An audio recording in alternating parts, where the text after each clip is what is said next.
आपण पाहत आहात BV महाराष्ट्र न्यूज, खबरबात महाराष्ट्राची।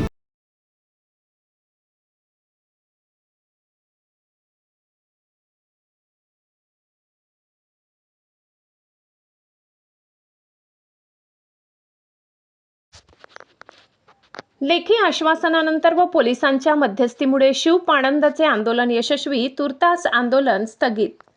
महाराष्ट्र राज्य शिव पाणंद क्षेत्रस्थ चळवळीचे प्रणेते शरद पवडे यांच्या नेतृत्वाखाली जमाबंदी आयुक्त कार्यालय येथे राज्यभरातील गाव नकाशे अद्ययावत नसल्यामुळे आणि रस्त्यांचे अधिकृत सीमांकन हद्द निश्चिती प्रलंबित असल्यामुळे शेतकऱ्यांना दळणवळणात गंभीर अडथळे येत आहेत। राज्यातील प्रत्येक गावातील शिव पाणंद क्षेत्रस्थे गाडीमार्ग पायमार्ग यांचे सीमांकन करून अधिकृत नोंद करावी। सर्व रस्त्यांना सांकेतिक क्रमांक देऊन डिजिटल नकाशांमध्ये नोंदवावे। गाव नकाशांचे स्कॅनिंग व डिजिटलायझेशन करून रस्त्यांची लांबी रुंदी अक्षांश रेखांश निश्चित करावे। रस्त्यांच्या सीमांवर कायमस्वरूपी सीमाचिन्हे बसवावी। त्या मागण्यांसाठी आंदोलन जमाबंदी आयुक्त कार्यालयावर करण्यास सुरुवात केली। यावेळी राज्यभरातील पदाधिकारी मोठ्या संख्येने उपस्थित होते।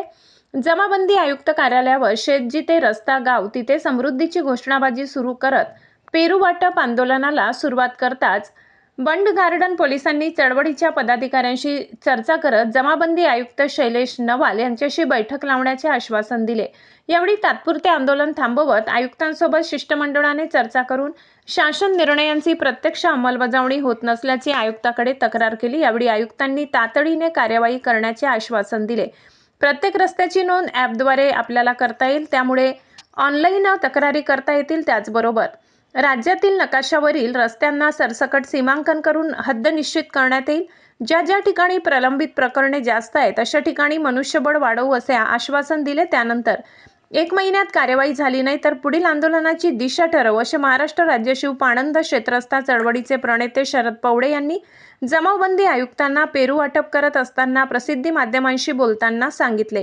यावेळी राज्य प्रसिद्धी प्रमुख रवींद्र खुडे, चंद्रकांत कापडी, सचिन वाई थोरवे, अनंता लिंबारे, भरत कोरडे, वैभव कुटे, अशोक पैठणकर, शांताराम पानमंद, विजय शेलार, बबन गुंडळ, सचिन शेळके, संजय साबळे, सुरेश भुजबळ, रामहरी बोंबे, दीपक घुगे आदीसह शेतकरी मोठ्या संख्येने उपस्थित होते। BV न्यूज महाराष्ट्रासाठी विभागीय संपादक भिका पवार।